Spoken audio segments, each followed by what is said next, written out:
In July, Canada lost 41,000 jobs, and here's the gut punch. 83% of those losses hit young Canadians aged 15 to 24. This isn't a slowdown, this is a generational lockout from the job market, and it's happening while our leaders are looking the other way. Welcome to the Northern Bridge, where we bring you global stories through an Afro-Canadian lens. I'm your host, and today we're digging into the jobs crisis that should alarm every Canadian family, especially parents wondering what future their kids will have here. Statistics: Canada just released July's jobs report. It's the biggest monthly job drop since January 2022. But buried inside that headline is the real crisis. Our youngest workers are taking almost all the hits. Young Canadians lost 34,000 jobs in July. That's 83% of all job losses that month. Youth employment fell 1.2% in a single month. The employment rate for young people is now 53.6%, the lowest since the late 1990s, pandemic years excluded. Let's be clear, youth employment hasn't been this bad in over 25 years. This is worse than the dot-com crash and closing in on the levels we saw during the 1990s recession. Several factors are creating this perfect storm that's devastating young workers. Canada continues bringing in record numbers of newcomers who compete for the same entry-level positions young Canadians typically fill. The job market simply cannot absorb this population growth. The looming threat of Trump's tariffs is freezing business investment and hiring decisions. Companies won't hire when they don't know if their costs will jump 35% due to tariffs. High interest rates have slowed economic growth dramatically. Information, culture, and recreation led job losses with 29,000 positions cut, followed by construction with 22,000 job losses, industries that traditionally employ many young people. Canada's regulatory environment has become a major barrier to job creation. Federal environmental reviews now average 41 months, with some projects taking over 10 years. When other countries can approve projects and create jobs faster, they capture market opportunities while Canada is still in the approval phase. Young people need jobs now, not in a decade. Canada has fallen from 4th globally for ease of doing business in 2006 to 53rd place for regulatory burden today.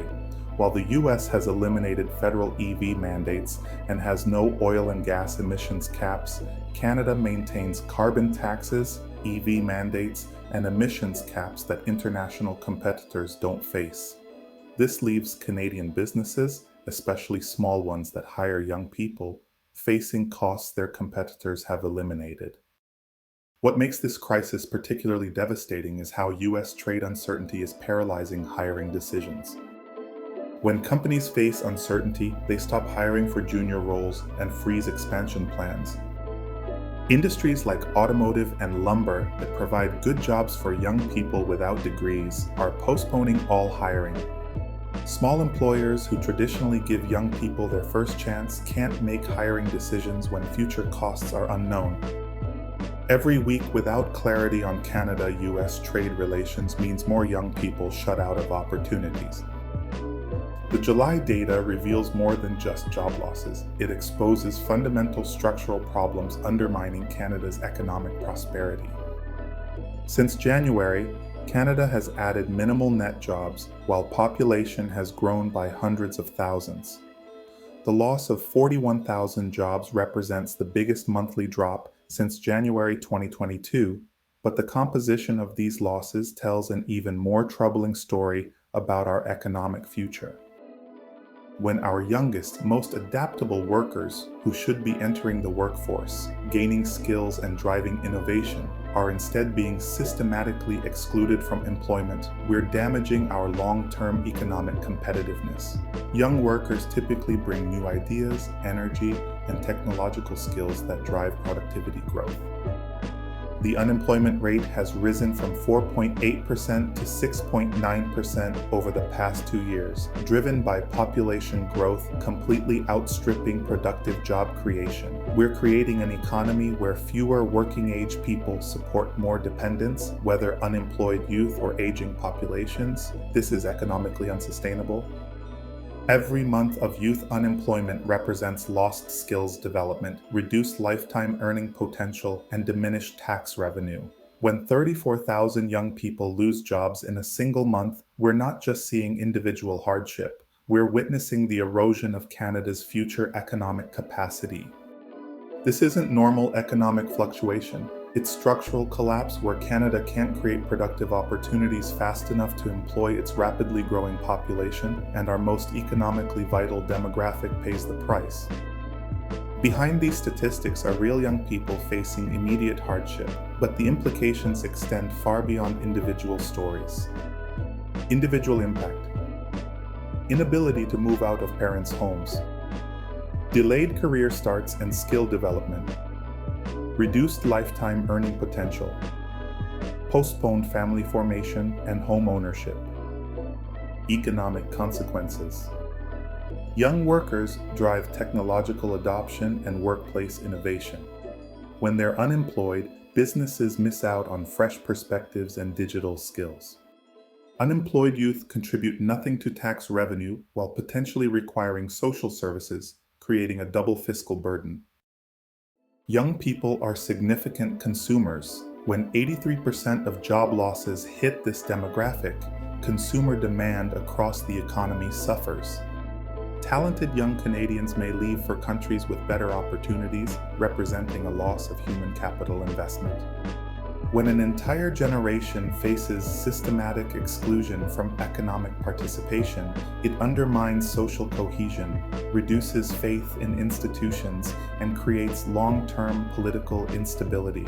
Countries that fail to provide opportunities for their youth often face decades of social and economic problems. What's striking is how little attention this generational crisis receives. The Carney government focuses on tax cuts and border security while treating tariff threats and youth unemployment as separate issues when they're interconnected. Every day without resolving trade uncertainty means more young people lose opportunities while established workers remain relatively protected. This crisis demands immediate, targeted action. Canada must resolve tariff uncertainty immediately. Every day of delay means more hiring freezes, affecting young people first. Emergency programs, specifically creating opportunities for young Canadians, not just general economic stimulus. Massive investment in trades training and apprenticeships connecting directly to sectors that are actually hiring. Immigration levels must be immediately adjusted to match job creation capacity. Current policy is systematically disadvantaging young Canadians. Canada must immediately reduce the regulatory burden preventing job creation.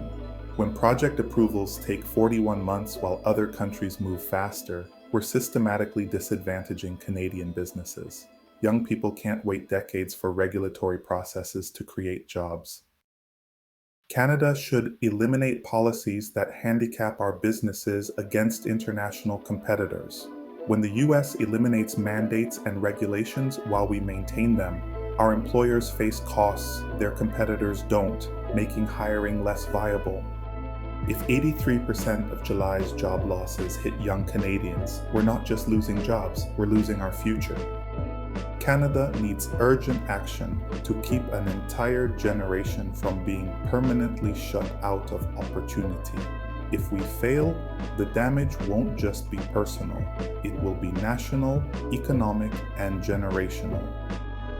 Thank you for watching. If you found this breakdown valuable, hit subscribe and share this video, especially with young people and parents who need to see what's really happening. Now I want to hear from you. What should the government do when 83% of job losses hit our youth? Drop your thoughts in the comments. Until next time, this is the Northern Bridge, Global Stories Afro-Canadian Lens.